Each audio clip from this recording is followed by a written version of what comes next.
Épisode 2. Corps contrarié. Nous étions tous assis autour d'une immense table rectangulaire. Le casting d'Aichi au grand complet, le réalisateur, les producteurs, ainsi que quelques membres de l'équipe technique. La pièce avait été décorée de concept art représentant les créatures du Shi, dragons, kelpies, catsit, effets magiques, tout ce que nous devions imaginer lorsque nous tournions, du prochain film Aichi 4, The Dog of Cuchulainn. À ma gauche, Rhys. Sur ma droite, la nouvelle Lovena, Kiera Byrne. Nous étions en plein read-through, une séance de lecture-interprétation indispensable à la préparation du tournage. Au milieu du réfectoire décoré de tentures noires, le Phelan Roy se lève pour faire face aux élèves de Glendack.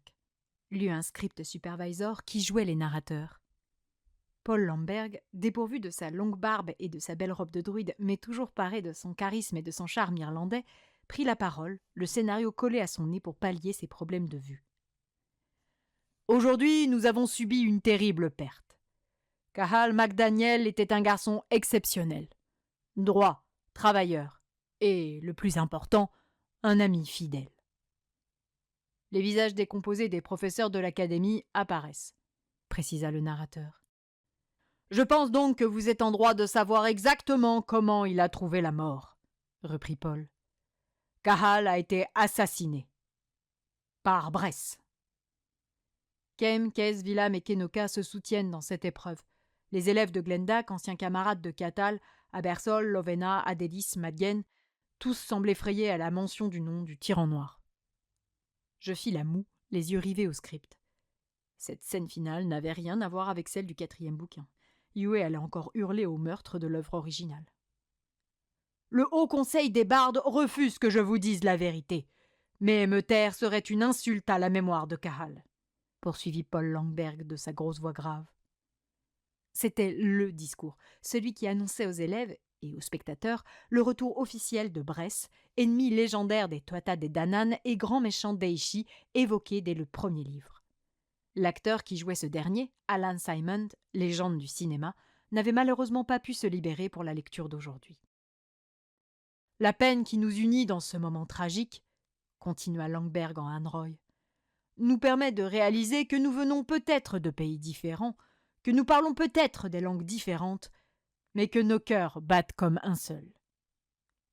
Je fis tourner la page de mon script en même temps que tous les autres acteurs assis autour de la table. Toutes ces personnalités réunies dans une seule pièce, c'était très impressionnant. On prenait toute la mesure du projet Aichi.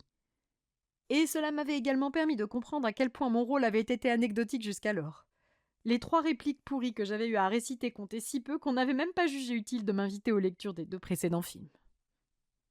Et à la lumière de ces événements, poursuivit Lamberg, toujours aussi sérieux.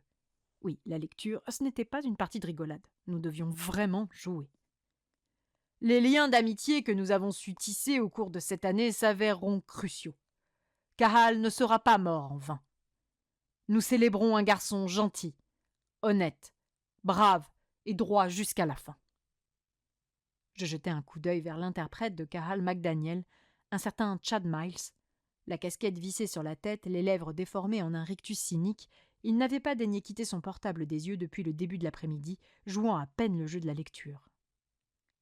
Le discours a remué professeurs et élèves qui gardent le silence, observant la grande salle en deuil, déclara le narrateur. Puis c'est le départ pour les élèves des académies de Cair-Is de Braise et d'Abergwen de Camry. Je n'avais pas pu m'empêcher de sourire à la mention de l'académie de Bretagne, Braise.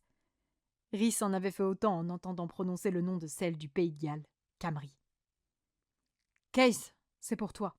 Écris-moi, s'il te plaît, enchaîna un jeune acteur gallois à l'accent très marqué, champion de l'académie de Camry. Bye, dit Summer en feignant parfaitement la timidité. Au revoir, Willam, lança en français l'actrice qui avait été choisie pour interpréter la championne de Braise, une jeune Française avec laquelle j'avais eu l'occasion d'échanger quelques banalités la veille et qui m'avait paru sympathique. James, à qui était adressé cet au revoir, se contenta de gémir. Les élèves des 2 académies invitées défilent sous les applaudissements. À l'intérieur de la cour de Glendack, désormais vide d'élèves et d'enthousiasme, Case et Kem sont rejoints par Villam et Kenoka. « Tu crois qu'on aura un jour le droit à une année tranquille à Glendack ?» demanda James. « Non, » s'amusa Alejandra. « Non, » renchérit Noam, avec lequel j'avais échangé quelques œillades et sourires lors de nos scènes la veille. Entre Adélis et Kame, les choses commençaient gentiment à se concrétiser. « Que serait la vie sans quelques dragons ?» plaisanta James en Villam. Nous pouffâmes tous autour de la table. C'était aussi à cela que servait cette séance, à tester l'efficacité des répliques. « Promettez-moi qu'on s'écrira cet été. Tous les 3, insista Alejandra. Je fis tourner la dernière page du script en même temps que les autres. « Je le ferai pas. Tu sais que je le ferai pas. » lança James sur un ton désinvolte. Le ton était parfait, et nous fit tous sourire. Cette réplique, c'était tellement Villam et James. « Les jumeaux le feront, n'est-ce pas ?» Kame et Kess échangent un regard complice. « Oui, » approuva Noam. « Toutes les semaines, » ajouta Summer. Les 4 amis s'éloignent dans les jardins de Glendack. Au loin, on peut apercevoir le bateau de l'école de Braise voguant sur le lac bordant l'académie, tandis que le carrosse enchanté de Camry virevolte dans le ciel. Voilà, c'était ainsi que se clôturerait le 4e film d'Eishi, dont le tournage débuterait dans quelques semaines. Nous nous mîmes tous à applaudir, enthousiasmés par cette lecture qui présageait un film riche en rebondissements et un tournage intense. Le nouveau réalisateur, Michael Oldhill, un lunatique qui semblait assez directif sur le jeu des acteurs, quitta sa chaise. « Il y aura probablement quelques corrections à apporter avant le mois de novembre, mais je pense que les grandes lignes sont posées. Jonathan et moi vous tiendrons au courant. Si vous avez des questions, n'hésitez pas à venir nous parler, hein, les jeunes ?» Nous échangeâmes quelques regards exaspérés entre nous, jeunes de la saga qu'on avait souvent tendance à diminuer ou infantiliser. « Bien !» reprit-il en constatant que personne ne souhaitait intervenir. L'aspect important de ce film, c'est évidemment la métamorphose des personnages en adultes par le biais des relations amoureuses. Ils découvrent la séduction, l'attirance pour une autre personne, mais également la douleur que cela implique. Pour cela, le bal de la Samhain joue un rôle primordial puisque c'est ce bal qui les pousse à aller les uns vers les autres. Nous sommes conscients des fortes attentes autour de cet événement, qu'il s'agisse de l'esthétique de la salle de bal ou des tenues de soirée des élèves. Et l'équipe Créa travaille depuis 1 an et demi sur la question. Je vais laisser Tyler vous présenter leur travail. Je grimaçais en observant le chef costumier d'Eishi se lever. Je détestais ce sale type qui voulait que les acteurs s'adaptent à ses designs et non l'inverse. Ses remarques sur mon poids, mes yeux disproportionnés et mon nez, qu'il aurait fallu raboter selon lui, me restaient en travers de la gorge. Bonjour à tous. Pour ceux qui ne me connaissent pas, je suis Tyler Dixon, responsable du design des costumes d'Eishi depuis le 2e film. Il marqua une courte pause pour solliciter des applaudissements. Quelques acteurs s'exécutèrent. Je m'abstins, bien évidemment. Pas question d'acclamer ce trou de balle hautain. Il y avait un énorme travail à fournir sur The Dog of Curulain, poursuivit-il. Notamment autour des uniformes des écoles de Braise et Camry qui sont très bien décrits dans les livres et que nous souhaitions les plus fidèles possibles. Voici à quoi ils ressembleront. Tyler fit un signe condescendant à un de ses assistants placé en retrait devant un laptop. Un des murs de la salle avait été laissé blanc pour permettre la projection d'images. Nous pûmes donc admirer les croquis des uniformes des contrées de Bretagne et du Pays de Galles. Les élégantes robes druidiques bretonnes étaient blanches ornées d'une trisquelle noire, et celles du Pays de Galles, à la coupe plus sportive, vert olive brodée d'un superbe dragon cramoisi. Je détestais Tyler, mais je devais bien admettre que les créations de ses équipes étaient splendides. Il me tardait de voir la suite. Et bien sûr, il y a les tenues du bal de la Samhain. Ici, il s'agit de la robe de Kei Soshi. Nous voulions correspondre au caractère de chaque personnage et nous avons beaucoup échangé avec l'autrice des livres afin de ne pas nous tromper. Summer affichait un sourire ravi devant sa longue robe rouge à larges bretelles, sobre mais raffinée. Les garçons porteront des costumes cravates avec pantalon ou kilt, avec une exception pour le personnage de Villam, dont le smoking ancien et abîmé reflète les origines modestes de sa famille. L'assistant de Tyler fit défiler 2 nouvelles diapos. La première représentait des croquis de costumes masculins, veste noire, chemise blanche, nœud papillon et kilt en tartan coloré. La seconde, le costume de James. Lorsque ce dernier apparut, nous éclatâmes tous de rire. Veste en velours bordeaux, pantalon patte d'eff et chemise à jabot jaunie par les années, l'accoutrement était épique. James riait avec nous, amusé par la perspective d'enfiler cette tenue grotesque. Ici, nous avons la robe rose que portera Kenoka et la robe bleu ciel de sa partenaire Nessa. Alejandra afficha un sourire satisfait. La production avait décidé d'assumer pleinement la relation homosexuelle entre les deux adolescentes, et elle en semblait ravie. Et là, nous avons les robes de Lovena et Adélis. « Oh oui !» ne pus-je m'empêcher de m'exclamer en apercevant ma toilette. Bleu nuit, longue et floue, elle était constellée de petits points brillants en nombre plus important sur le bas de la jupe. Une vraie robe évoquant la nuit, comme décrite dans le livre. Ma réaction fit rire mes collègues de travail, mais pas Tyler, qui parut un peu agacé. « Désolé !» m'empressai-je de m'excuser pour la forme.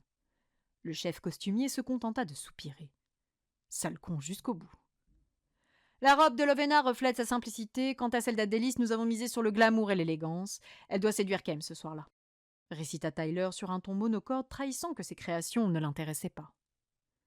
Noam me fixait par en dessous depuis l'autre côté de la table. Un regard lourd de sens. Bien que ce ne soit pas dans ses intentions, fis-je remarquer. En effet, concéda Michael. Mais le résultat est là. Je ris discrètement sous le regard de Noam qui ne me quittait plus. Je sentais qu'il avait quelques idées derrière la tête. Mais les choses pour moi étaient claires, il ne se passerait rien. J'étais avec Wen. Il faudrait d'ailleurs que je lui annonce dès que possible, afin d'éviter toute méprise. Nous nous sommes arrangés pour que les robes et costumes soient suffisamment souples et confortables pour danser. Danser ? S'étrangla Noam. Vous ne ferez pas appel à des doublures ? L'ensemble de la table pouffa. Oh là là, Noam, il y a un bal et il y a de la danse, oui, on va pas faire appel à des doubleurs pour une valse et 3 déhanchés, se moqua le réalisateur. Noam n'était pas le seul à s'être décomposé. James fixait son script, crispé, et Rhys s'était ratatiné sur sa chaise. Alejandra resta impassible, professionnelle, comme d'habitude, impossible de savoir ce qu'elle en pensait. Quant à Summer, elle affichait un air apeuré. Moi, j'étais à l'aise. J'avais pris des cours de danse, consciente que cela faisait partie des compétences que les studios pouvaient attendre des acteurs, et sans être douée, je me débrouillais. En tout cas, pour feindre une valse maladroite entre 2 ados, je saurais faire. Owen semblait aussi peu perturbé que moi. « Ne vous inquiétez pas », nous rassura le producteur principal. « Vous serez encadré et formé par un chorégraphe spécialisé dans ce genre de scène. Il vous montrera comment faire. » Après nous avoir présenté quelques costumes supplémentaires, puis des images des dragons qui interviendraient au cours de la première épreuve du tournoi de Curru Lane, mais qui évidemment n'existerait pas en studio, on nous laissa enfin partir. Certains acteurs restèrent échanger avec le réalisateur ou le producteur. N'ayant pas particulièrement besoin de discuter, j'enfilai ma veste et montai dans l'ascenseur pour sortir de l'immeuble où s'effectuait la lecture. « Daphné !» hurla Summer alors que j'arrivais au rez-de-chaussée. « Summer !» répondis-je sur le même ton. Elle se jeta dans mes bras sous le regard amusé d'Alejandra qui la suivait. « Je suis trop contente de te revoir !»« T'exagères, le Comic-Con c'était il y a 2 semaines, lui fis-je remarquer.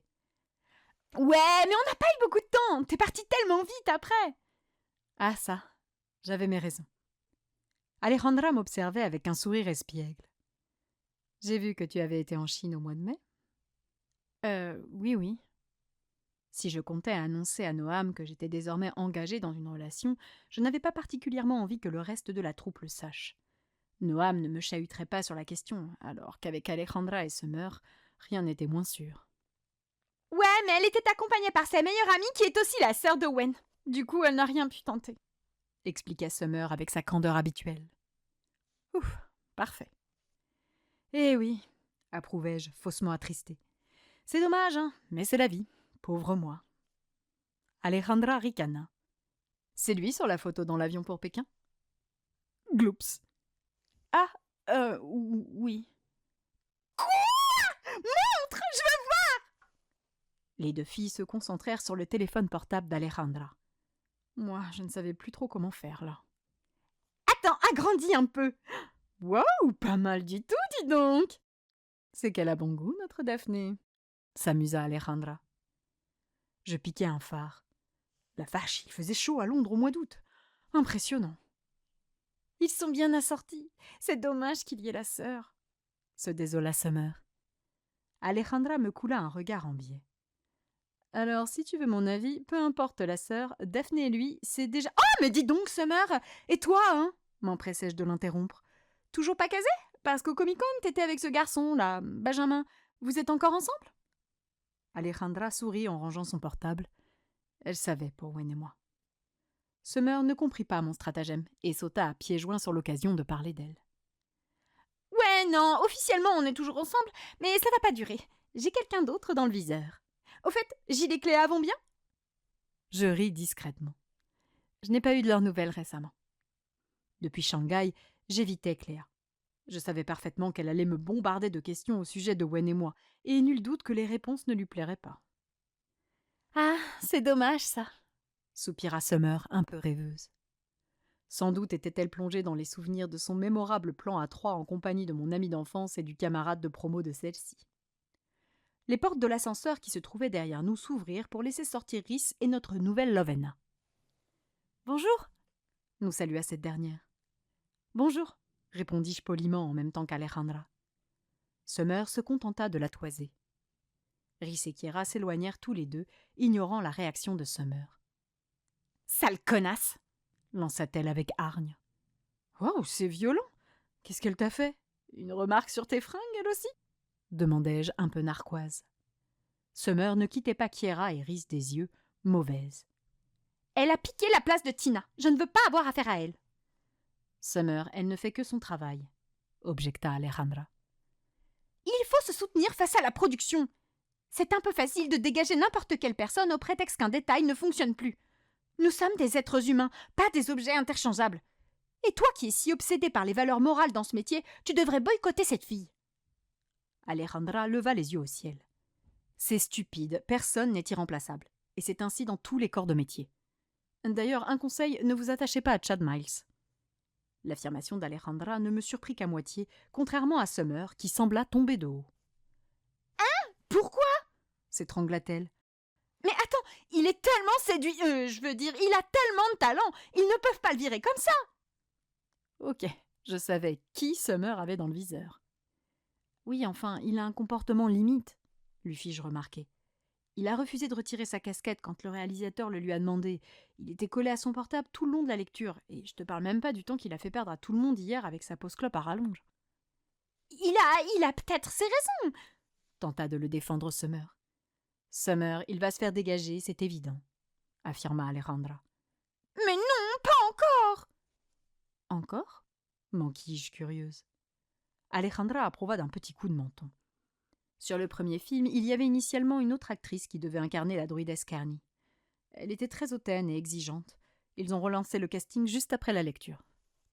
J'écarquillai les yeux. Ah ouais, ça blague pas. La lecture, c'est comme une deuxième audition. Tu joues devant le producteur principal, et si tu ne lui plais pas ou s'il sent que tu seras source de problèmes, tu ne fais pas long feu. Merde, je l'ignorais. T'inquiète, t'as géré, me rassura Alejandra. D'ailleurs, je trouve que tu as fait beaucoup de progrès. Tu as pris des cours, non? Oui, me réjouis-je, touchée qu'une actrice aussi performante remarque mes efforts. J'ai pris des cours dans un petit atelier parisien. J'ai appris plein de choses. Ça se voit au niveau de tes propositions. C'est beaucoup plus riche et crédible. Continue ainsi et d'ici 4 ou 5 ans, tu seras au niveau. Et bing, missile en pleine tête. J'avais progressé, mais ce n'était pas suffisant pour la très pointilleuse Alejandra. Au fait, Daphné, reprit Summer, vu que Noam est avec Natalia et qu'avec Wen c'est mort. Alejandra pouffa. Summer la fixa, intriguée. Oui, Summer, incitai-je cette dernière à poursuivre. Je disais donc que tu pourrais peut-être laisser une chance à Yegor. Il n'a pas arrêté de te regarder tout le long de la lecture, c'était trop mignon. Mignon? S'étrangla Alejandra. T'es sérieuse là? Ça n'avait strictement rien de mignon. Il la déshabille, la lèche, la palpe et la baise littéralement du regard. Je n'aimerais pas qu'on me regarde de cette façon. C'est indécent et insultant. J'avais écarquillé les yeux en entendant le « fuck her » qui ne faisait pas partie du vocabulaire habituel utilisé par Alejandra. Je n'ai pas fait gaffe, reconnus-je. Moi je crèverais d'envie qu'il me regarde comme ça et elle s'en fout, s'agaça Summer. Tant mieux, Daphné, se ravit Alex. Mieux vaut l'ignorer. Et puis, quand on est engagé dans une relation avec... Je l'implorai du regard de préserver la vérité sur Wen et moi. Elle esquissa un sourire. Enfin, je veux dire, quand on est amoureux de quelqu'un d'autre, se reprit-elle habilement, on n'est pas attentif à ce genre de détails. Oh, pauvre petite Daphné, amoureuse et conduite, s'apitoya Summer en glissant son bras autour du mien. J'adressai un regard débordant de reconnaissance à Alejandra, Un discret mais très sincère merci. Celle-ci sembla un peu gênée. « Bon, on va manger un morceau ?» proposa-t-elle. « Oh oui !» On attend Owen suggérai-je. « Oh, il est déjà parti ?» m'annonça Alejandra. « Oui, il a quitté la salle en premier avec Brian Reed !» confirma Summer. Je fronçai les sourcils. Bizarre, il était distant avec moi durant le Comic-Con, et là, il m'a à peine salué. Summer haussa les épaules. « C'est Owen, hein ?»« Je ne sais pas. Pour moi, il était comme d'habitude, » déclara Alejandra. « Pas grave, on se verra après de toute façon. Hein. Alors le réal, vous le sentez comment ?» demandai-je tandis que nous traversions le hall pour sortir de l'immeuble. « Bof, j'ai pas d'avis, » dit Summer. Alejandra rit nerveusement. « Moi, je ne le sens pas du tout. »« Ah oui ? Pourquoi ?» m'étonnai-je. « Je trouve qu'il a l'air sympa, moi. » Trop versatile, trop brouillon, trop désordonné. On va mettre des heures à se caler pour un résultat médiocre et peu linéaire. Ça sent les richottes en pagaille et le film bâclé. Wow, une conclusion implacable. Alejandra, Summer et moi nous réfugiâmes dans un pub du centre-ville où nous déjeunâmes autour d'une bonne bouteille de champagne que Summer avait insisté pour nous offrir. Il y avait une ambiance pré-tournage exaltante et nous échangeâmes avec passion sur nos personnages, l'histoire, les films passés et futurs, ainsi que sur le 6e livre prévu pour l'été de l'année prochaine et sur lequel chacune y alla de ses petites spéculations. Il était 14h lorsque je les quittai enfin. Je passai récupérer ma valise à l'hôtel avant de rejoindre l'aéroport de Londres Southend direction Dublin. Mon vol était à 17h et une fois les contrôles passés, il me restait un peu de temps à tuer. Heureusement, une chouette surprise m'attendait sur mon téléphone portable. Wen m'avait envoyé des messages. Plus précisément, des photos de son appartement où étaient entreposés des cartons ouverts. Les étagères, autrefois chargées de livres, étaient désormais vides. De Wen. On s'organise doucement. Je me mordis la lèvre. De Daphné. J'ai hâte, si tu savais. De Wen. Ta lecture est terminée ? De Daphné. Fini. J'attends mon avion là. De Wen. Je peux t'appeler ? Je sautillai sur place en choisissant son numéro. Il n'y eut que 2 sonneries. Tu peux te contenter de me répondre oui, tu sais. J'étais trop impatiente de te parler. Bien sûr, oui. Prends-moi pour un naïf. Oui, bon, d'accord. Je m'arrangeais pour qu'il n'ait aucun débordement de forfait téléphonique à cause de moi. Mais moi, je pouvais me le permettre, alors que lui, pas encore. Alors, ça avance ton déménagement ? demandai-je pour changer de sujet. Eh bien, j'ai commencé à trier mes bouquins. Ceux que je vends, ceux que je garde et ceux que j'aime bien et que je tente de ramener en France par envoi postal. Je laisse la vaisselle. Le propriétaire m'a dit que ça ne le dérangeait pas. Et je n'achète plus rien. Juste le strict minimum pour tenir ces 10 derniers jours. 10 jours. Plus que 10 jours. J'étais si impatiente. Tu décolles à quelle heure ? Il rit doucement. Je te l'ai déjà dit 3 fois. Je prends le Shanghai-Paris de midi et le Paris-Nantes de 19h. Tu pourrais abandonner le Paris-Nantes. Arrête, tu sais que j'adorerais pouvoir faire ça. Mais vis-à-vis de ma famille, ce serait louche. Tu racontes que t'es chez William ? William sera en vacances à Cape Town. Mais c'est nul, génis-je. En toute logique, Wen rentrait directement en Bretagne. Mais moi, j'aurais préféré qu'il s'arrête à Paris pour venir squatter mon joli appartement où j'avais emménagé en début de mois. Certes, je n'avais pas encore eu le temps de m'occuper de la déco et de l'ameublement. Mais il y avait un lit. Un beau lit double, king size, au matelas épais, garni de 2 oreillers moelleux et d'une superbe couette légère et chaude à la fois. L'essentiel pour 2 amoureux qui n'avaient pas pu se toucher depuis un peu plus de 3 mois. Si je ne rentre pas, Yoé va soupçonner quelque chose. Et déjà qu'elle a des doutes à ton sujet. Je fronçai les sourcils. Comment ça ? Elle m'a confié que depuis l'Andalousie, elle te trouvait distante et qu'elle pensait que tu fréquentais quelqu'un. Ah, mais c'est très bien ça ! Me ravis-je. On pourrait commencer par là. J'ai un copain. Une sorte de pédilu avant de la jeter dans le grand bain. Inenvisageable pour moi de laisser passer une occasion de l'annoncer à Yoé et donc de ne plus avoir à nous cacher. Daphné, c'est trop tôt. D'ailleurs, elle n'est pas en forme. Elle aurait bien besoin de toi. Si tu pouvais t'arranger pour aller lui rendre visite un week-end avant mon retour, ça lui ferait du bien. Je serrai les mâchoires. Impossible, Owen. Là, je vais voir Tina. Demain, j'ai rendez-vous à Dublin avec les costumières d'Aichi pour un essayage. Après-demain, je retourne 3 jours à Londres pour la DR et j'en profite pour passer chez Hugo Boss. Ensuite, je rentre sur Paris où j'ai un shooting à refaire pour Hermès. J'ai conscience que tu es très occupée, mais essaie quand même je ne sais pas, de prendre le temps d'une petite discussion avec elle en ligne. C'est important, vraiment. Je vais faire ça, ouais. Il y eut un silence culpabilisant. Je n'oublie pas, tu sais. C'est juste que je suis un peu surchargée en ce moment, me défendis-je penaude. Je comprends et je ne te reproche rien. Allez, parle-moi plutôt de ta lecture. Ça s'est bien déroulé? C'était génial. J'ai plein de scènes, plein de textes, des tas d'émotions à interpréter. J'adore ça. J'adore Adélis, j'adore jouer. J'ai déjà envie d'être à Bray. Je te sens emballée. Oh oui, et tu verrais la belle robe que je porterai pour le bal de la Sawin. J'en ai vu que des croquis, mais ça s'annonce magnifique. Bleu foncé, presque noir, constellé de petits brillants pour rappeler les étoiles. Il me tarde d'être à demain pour la voir en vrai. J'espère avoir le droit de prendre une photo pour toi. J'espère également avoir le droit à cette exclusivité. Nous rîmes tous les deux avant de nous taire progressivement. Le silence dura. Il y en avait régulièrement ces dernières semaines, et cela m'inquiétait un peu. J'avais le sentiment qu'avec le temps, nous avions de plus en plus de mal à parler.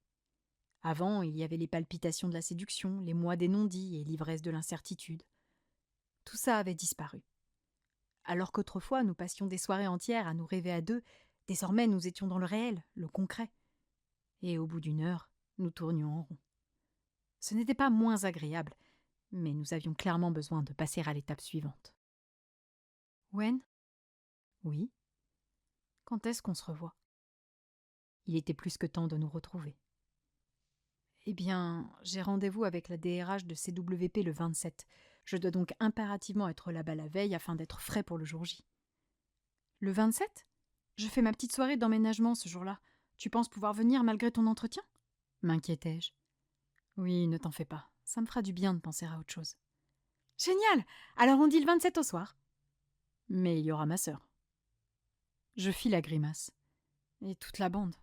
Sans parler de mon papa qui reste dormir à la maison. Pas très intime tout ça. Ce que je te propose, c'est de nous retrouver en tête-à-tête le lendemain. J'ai rendez-vous dans l'après-midi pour visiter des appartements. Mais on peut se rejoindre le soir. J'aimerais beaucoup t'emmener dîner pour rattraper ton anniversaire. Et le tien?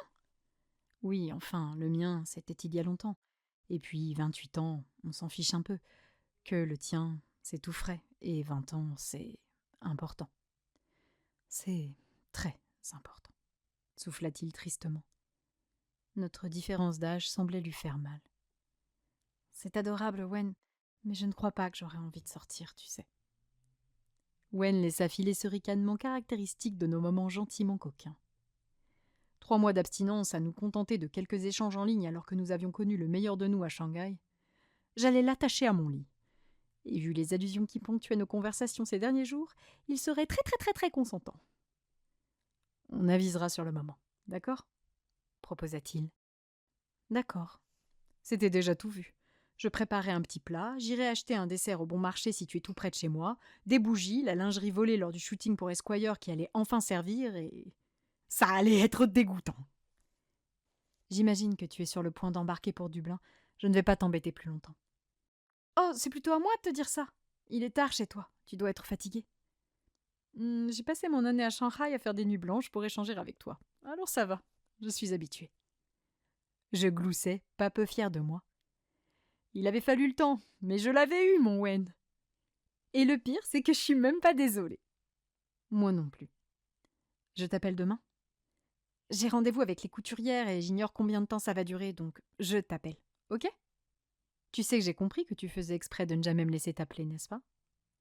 J'ai envie que tu gardes tes sous. Je sais que cette année à Shanghai t'a coûté cher et c'est un peu ma faute si tu es parti. Je me sens responsable. Oui, enfin, une année passée à explorer la culture et à me perfectionner dans la langue de mes ancêtres, je peux te dire merci. Je sais que tu n'as pu bénéficier d'aucune aide et que le retour promet d'être corsé. Ça ira, il me reste de quoi rebondir. Il minimisait pour que je ne m'inquiète pas, mais je savais par Yue que sa situation financière était délicate. Alors, à demain, suggérai-je, un peu triste de le quitter. À demain, oui, répondit-il sur le même ton. Je t'aime, allez, Daphné. Je t'embrasse, bégayai-je. Moi aussi. Bye. Il raccrocha. Je soufflais en observant mon téléphone. Vivement que nous nous retrouvions. J'atterris à Dublin 1 heure et demie plus tard après un vol sans turbulence. Tina m'attendait pour 20 heures chez elle. Le temps de passer à l'hôtel, déposer ma valise et de commander un chauffeur, je serais pile à l'heure. Je profitais du voyage en taxi jusqu'à l'hôtel pour envoyer un petit message à Yue.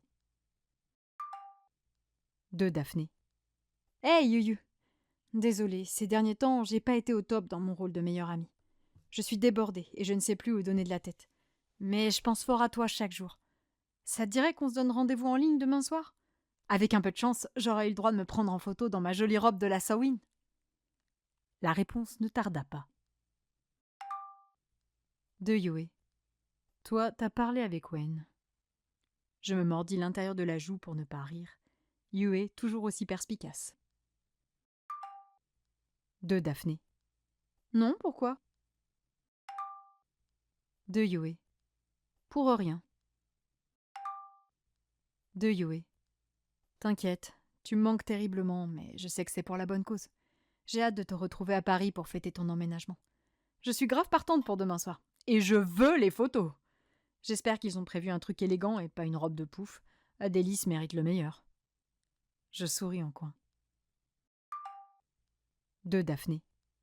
Je n'ai vu que des croquis, mais je peux te dire que c'est très classe, très banshee. De Yue. Bien, j'ai 1 milliard de questions à te poser sur ta lecture, évidemment. Et je ne suis pas la seule. Je prépare tout ça pour demain. De Daphné.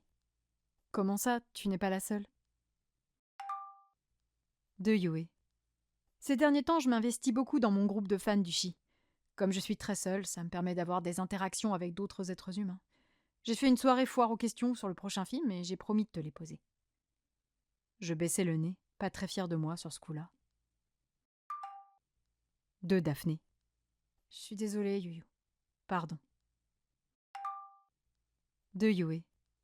Bon, si tu peux me filer quelques infos croustillantes sur le prochain film, je te pardonne. Ça me permettra d'animer mon groupe quand t'es trop occupé. De Daphné. Marché conclu. J'arrive à Dublin là, je vais retrouver Tina. De Yue. Embrasse Lovena pour moi. Yue, comme le reste de la communauté de fans, n'avait pas vraiment apprécié le changement d'actrice et s'accrochait à Tina. De Daphné. Ce sera fait.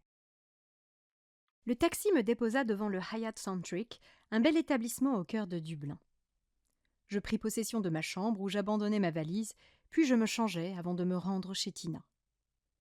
Malone et elle avaient récemment emménagé en périphérie de Dublin, à 2 pas du studio de la chaîne de télé où Malone exerçait en tant que rédacteur au service des sports. J'emportai les quelques cadeaux que j'avais apportés de France, une bonne bouteille de Bordeaux, des macarons et un joli doudou pour Duncan, puis je commandai un chauffeur avec l'adresse qu'elle avait pris soin de me fournir une semaine plus tôt. Après une 30aine de minutes d'embouteillage, j'arrivai devant la maisonnette en briquettes située dans un quartier tranquille. Je sonnai à la porte du pavillon, mon sac contenant mes cadeaux à la main. C'est Malone qui m'ouvrit.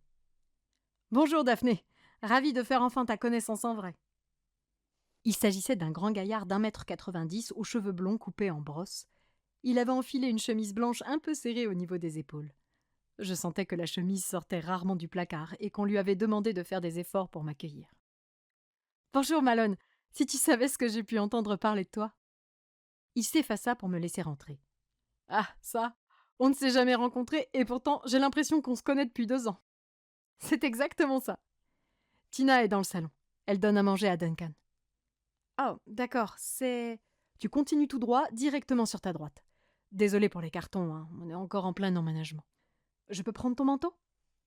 Je ris. Je connais ça. Et oui, volontiers. Je lui abandonnai ma parka qu'il alla ranger dans le placard de l'entrée. Je traversai le couloir pour atteindre le salon. Tina était assise dans un canapé, Duncan au sein. « Oh, Daphné !» se réjouit-elle en m'apercevant. « Tina, je suis tellement contente de te revoir. » Je m'approchai prudemment de mon amie pour éviter de perturber le repas de son fils. Elle semblait exténuée, mais son sourire était très doux. « Je te présente Duncan.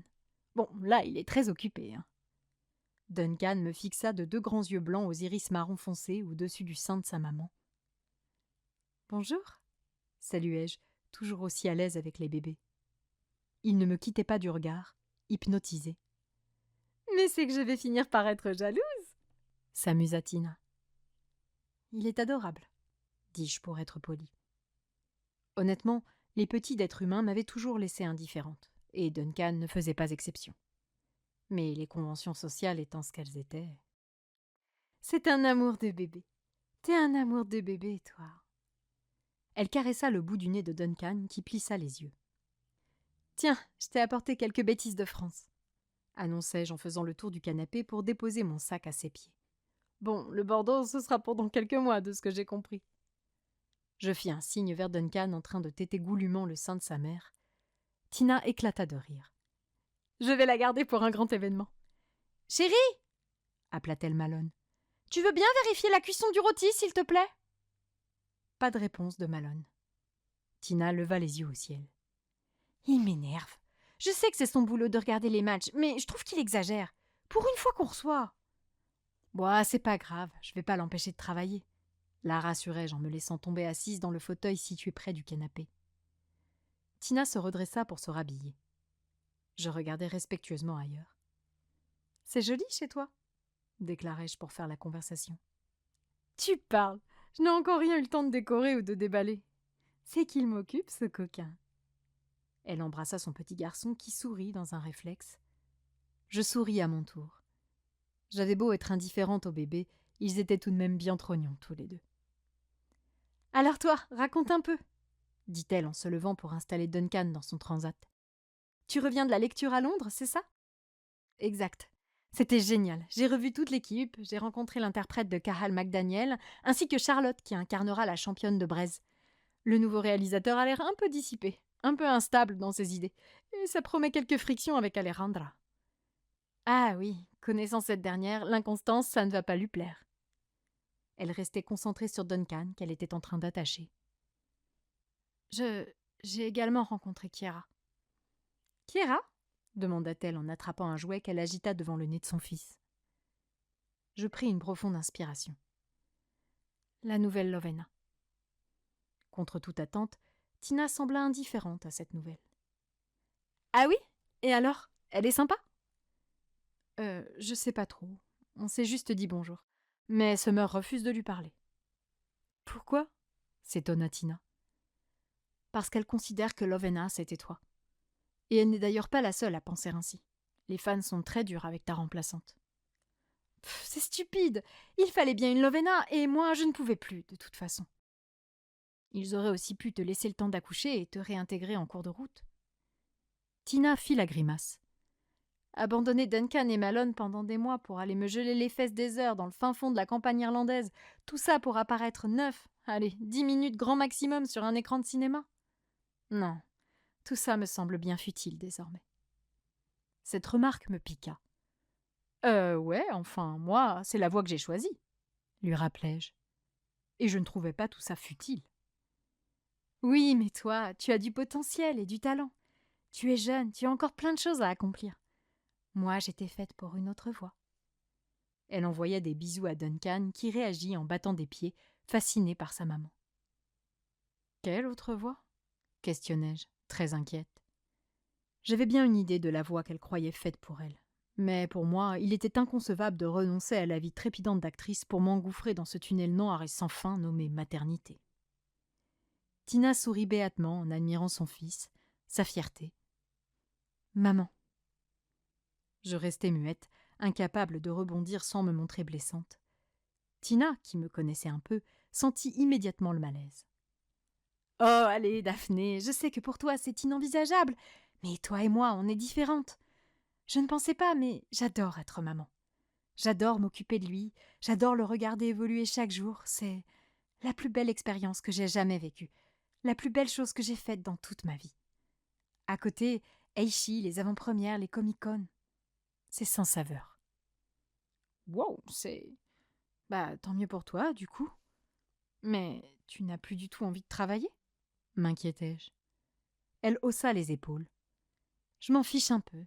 J'aspire juste à être avec lui et Malone. Mais ta vie, tes projets... Je veux dire, tu ferais quoi si Malone perdait son boulot? Même si... Je m'arrêtai là, préférant passer sous silence le s'il te larguait pour une autre. Et Duncan va grandir, continuai-je. Un jour, il partira. Que te restera-t-il à ce moment-là? Tina sourit. Je sais que ce n'est pas très moderne, qu'il s'agit d'une vision rétrograde de la condition féminine, mais j'ai envie de m'occuper de ma famille. J'adore voir Malone s'épanouir dans ce qu'il fait. J'adore être là pour le soulager des détails futiles de la vie quotidienne, et j'aime l'idée de lui donner cette grande famille dont il a toujours rêvé. Ah, parce que t'as déjà prévu d'en avoir d'autres? M'étranglai-je. On en a parlé un peu avec Malone et... Oui, on veut une grande tribu. Tu vas être un super grand frère, hein? Miaula-t-elle pour Duncan. Je restai soufflé. À mes yeux, la maternité était synonyme d'apocalypse dans la vie d'une femme, et les exemples que j'avais autour de moi ne faisaient que confirmer ce sentiment. Multiplier les grossesses me paraissait être pure folie. Alors, ce Comic-Con, ça s'est bien passé? Embraya Tina. J'ai vu la bande-annonce, elle n'était pas si mal que ça. Il me fallut une poignée de secondes pour recouvrer mes esprits, médusé que j'étais par les nouvelles aspirations de Tina. Oh, oui, la bande-annonce a fait sensation alors qu'elle a vraiment été bricolée à la dernière minute. La veille du panel, nous n'étions même pas sûrs de l'avoir. J'ai vu qu'ils avaient avancé la date de sortie. Oui, l'avant-première se fera pour Noël. Ils veulent profiter des vacances pour faire des entrées.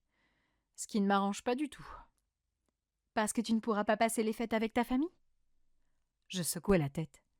Non, parce que je risque d'être loin pour la naissance de mon deuxième petit frère. Tina écarquilla les yeux. Ta belle-mère est enceinte? Ah, je ne te l'avais pas dit? Oui, c'est un garçon, un petit Isaac prévu pour la mi-décembre.